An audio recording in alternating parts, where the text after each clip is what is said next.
Et j'aimerais dire quelque chose de fondamental ici. Écoutez-moi très bien, chers serviteurs de Dieu, serviteurs de l'autel, écoutez-moi très bien. Pourquoi Dieu avait interdit, dans Exode 20, qu'on ne puisse pas représenter sur la terre les choses qui sont au ciel? Et pourquoi, alors qu'il interdisait cela, il donnait aussi l'ordre qu'on puisse sculpter 2 chérubins? Oh, comment? 2 chérubins qui allaient se croiser les ailes et regarder sur le propitiatoire. Pourquoi? Le Dieu qui peut interdire qu'on fasse une chose ordonne qu'on fasse ailleurs. Pourquoi? S'il se pose sur les ailes des chérubins avant de venir sur la terre, comme il a fait avec l'histoire de Paul, dans Actes chapitre 7, alors que Étienne était en train d'être lapidé, on dit que Saul était là et il assistait à la scène. Actes chapitre 26, il était là quand Étienne mourait. Mais une chose est sûre, quand Étienne mourait, Saul naissait. Il assistait non pas au deuil d'Étienne, mais il assistait au deuil de Saul où il allait devenir Paul juste après ça. Et lorsqu'il se lève, il prend les lettres de la mort. Il va maintenant pour aller faire tuer plusieurs chrétiens et les persécuter. Dieu quitte le ciel. Pourquoi Dieu quittait le ciel? Parce que quand Étienne mourait, Étienne disait: j'ai vu le Seigneur debout sur son trône. Esaïe l'a vu assis, mais Étienne l'a vu debout. Pourquoi était-il debout? Pour accomplir ce psaume. Il montait sur les ailes des chérubins et il allait à Damas rencontrer Paul. Et lorsqu'il a rencontré, il a retiré les lettres de la mort, il lui a donné Corinthiens, Colossiens, Romains, Thessaloniciens, Philippiens et le reste. Afin qu'il donne la vie là où il donnait la mort. Écoutez-moi très bien. Pourquoi le Dieu qui a refusé qu'on représente les réalités du ciel sur la terre ordonne à Moïse de le faire? Écoutez-moi très bien, ce que je dis est sérieux. Écoutez-moi bien. Pourquoi Dieu a interdit l'évangéliste Myriam? Dieu a interdit pour une seule raison. Parce qu'à chaque fois que sur la terre, on représente une réalité qu'il y a au ciel, on active la loi de la bipolarité. Oh, tu n'as pas entendu. Il existe une Jérusalem là-bas. Il existe une Jérusalem ici. Il existait Éden là-bas. Et finalement, il a existé Éden ici. Pourquoi le péché est entré sur la terre? Parce que le péché n'a pas commencé ici. Le péché a commencé là-bas. Voilà pourquoi la loi de la bipolarité a fait que le péché qui a commencé là-bas se reflète aussi ici.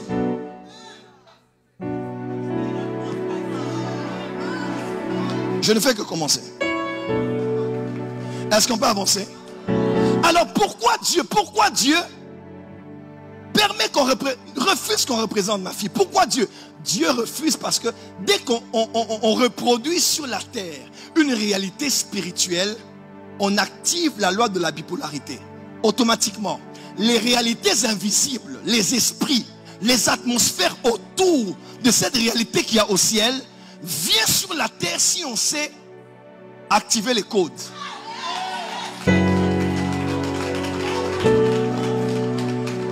Est-ce que je vais avancer ici? Lorsqu'on représente sur la terre, il n'y a rien. Mais il y a prédisposition des mêmes esprits. Les esprits sont déjà autour en train d'attendre ceux qui connaissent et sont initiés. Lorsqu'ils font ce qui doit être fait, ils activent directement ce qui se passe là-bas. Pour que cela. Pourquoi la gloire est descendue après que Moïse ait construit le tabernacle? Il n'avait pas. Lorsqu'il construisait, la gloire ne venait pas. Mais lorsqu'il a achevé, il est écrit, il a fini de construire selon le modèle. Le monde spirituel a vu sur la terre le reflet, comme abscisse est ordonné. Le monde spirituel a vu, il y a le reflet de ce qu'il y a ici. Automatiquement, la gloire qu'il y a là-bas. Moïse n'a pas prié comme Salomon.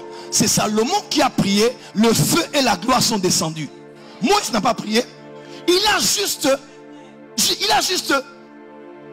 créé le reflet. Et la gloire elle-même a été invitée. La gloire est entrée. Et sa volonté a été faite sur la terre comme elle est faite.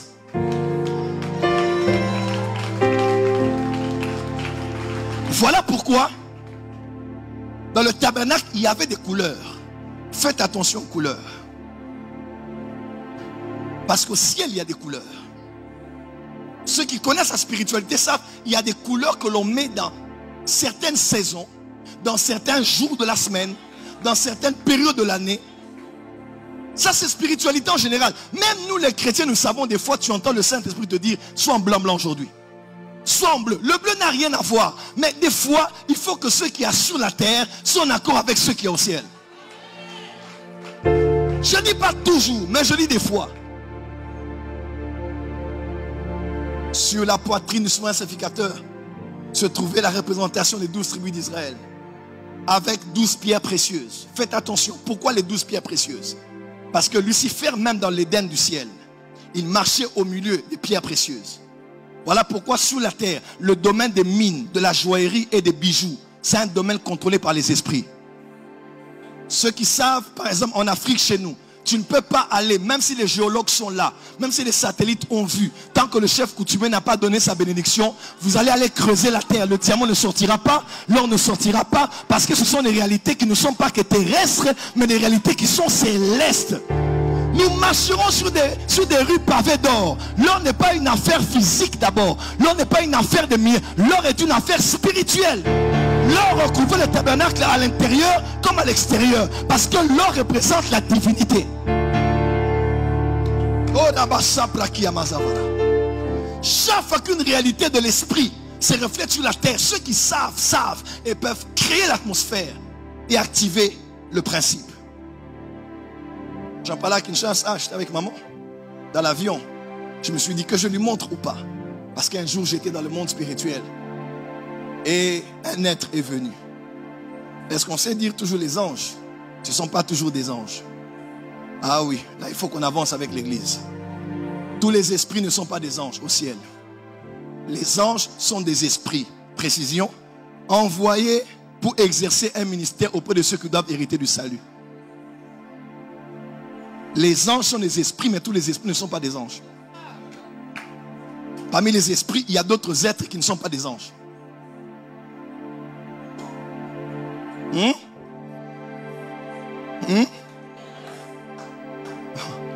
Dans le monde spirituel autour de Dieu, il y a des esprits. Il y a d'autres esprits. Les 4 êtres vivants, à vrai dire, en grec, on ne dit pas les 4 êtres. Être a été rajouté. On parle des Zoas, les 4 Zoas, les 4 vivants. Et il y a une différence entre les 4 êtres vivants de Ézéchiel et d'Apocalypse. Hein? L'un a vu un être avec 4 faces. L'autre a vu, il a vu un être avec une face. Mais ils étaient à 4. Hein? Dis à ton voisin le monde spirituel. Dis encore le monde spirituel. Frère, dans le monde spirituel, il y a des esprits qui travaillent pour Dieu. Parmi lesquels les esprits des saints. Dis à ton voisin, je suis désolé, mais c'est la porte des cieux ici. Donc, il fallait demander avant de venir. Il est écrit, nous aussi environnés d'une aussi grande... Oh, je suivais pasteur Chris un jour, il disait, Dieu m'a dit ce soir au culte d'adoration, Paul et Jean seront là pour voir le culte, comment on adore. Le 25 décembre 2018, je suis à Kigali au Rwanda. Jésus m'apparaît la nuit. Et quand il finit de m'apparaître, j'ai une autre vision. Je suis emmené quelque part au ciel. Et quand j'entre là, on me dit, ici se trouvent les vainqueurs. Et je me souviens de Ultime Assaut de Rick Joyner. Et quand je vois des gens qui étaient là. Et on me dit par l'ange qui m'y a emmené. Il m'a dit, ici se trouvent les esprits de ceux qui ont travaillé avec Dieu sur la terre. Et que Dieu continue encore à utiliser sur la terre.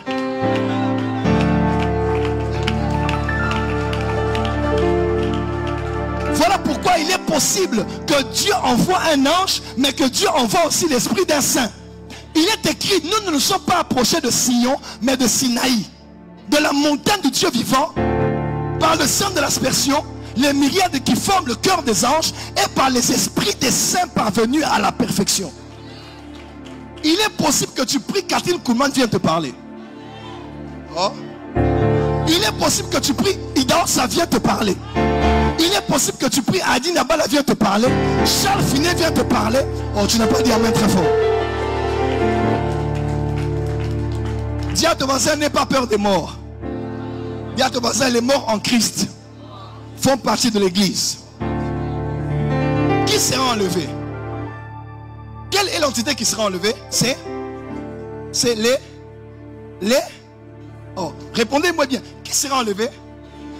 Corporativement, c'est quoi? L'église, n'est-ce pas? L'église sera quoi? Mais est-ce que l'église vraiment?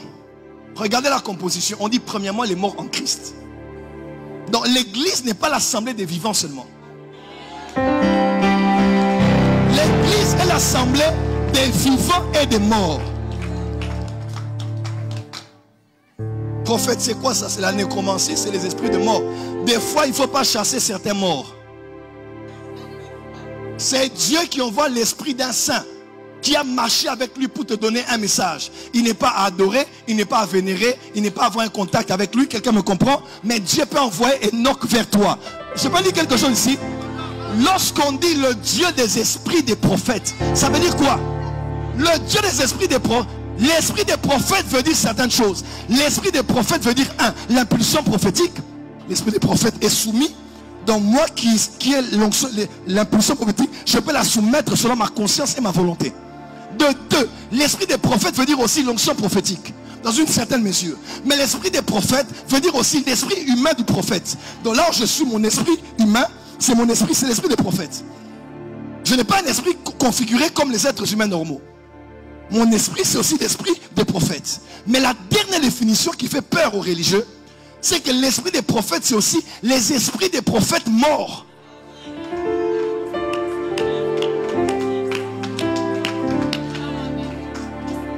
Moi, il y a des choses que Enoch m'a enseignées.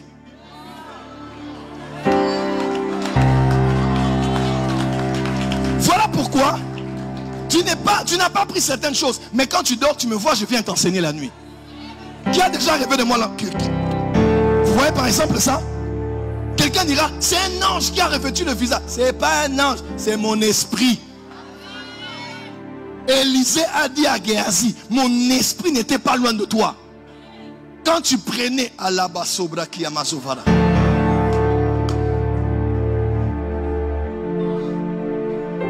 Là où les vivants nous combattent, nous combattons les vivants. Là où les esprits de mort viennent nous combattre, on a aussi des morts parmi nous qui vont combattre les morts de l'autre côté. Dis amen bien là. Dis amen bien là où tu es. Dis amen bien là où tu es. Tu ne peux pas être spirituel si tu ne connais pas la mort. Mais oui.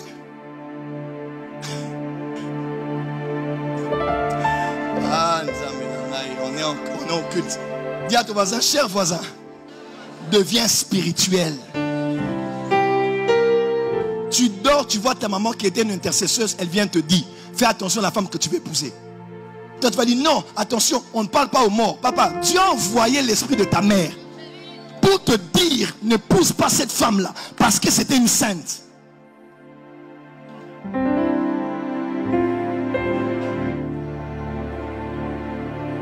Il était lui-même à la montagne de transfiguration. Élie est venu. Moïse est venu. Et ils ont parlé. Notez, Moïse était mort, mais Élie n'était pas mort. Voilà pourquoi nous croyons que dans les deux témoins qui vont revenir dans Apocalypse chapitre 11, ce n'est pas Élie et Moïse.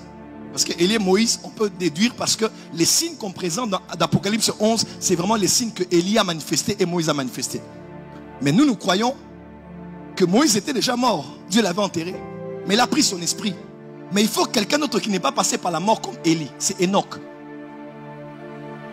Enoch n'a pas vu la mort. Élie n'a pas vu la mort. Ils doivent passer par le processus afin que l'Ecclésia s'accomplisse. Il est réservé à un homme de... Voilà, il faut que tu meurs.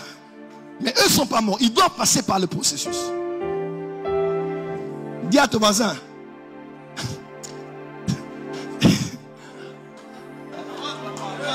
Bon, dis à ton voisin, dis voisin. Deviens spirituel. Ne sois plus religieux. Dis deviens spirituel. Ne sois plus peureux. Dis deviens spirituel.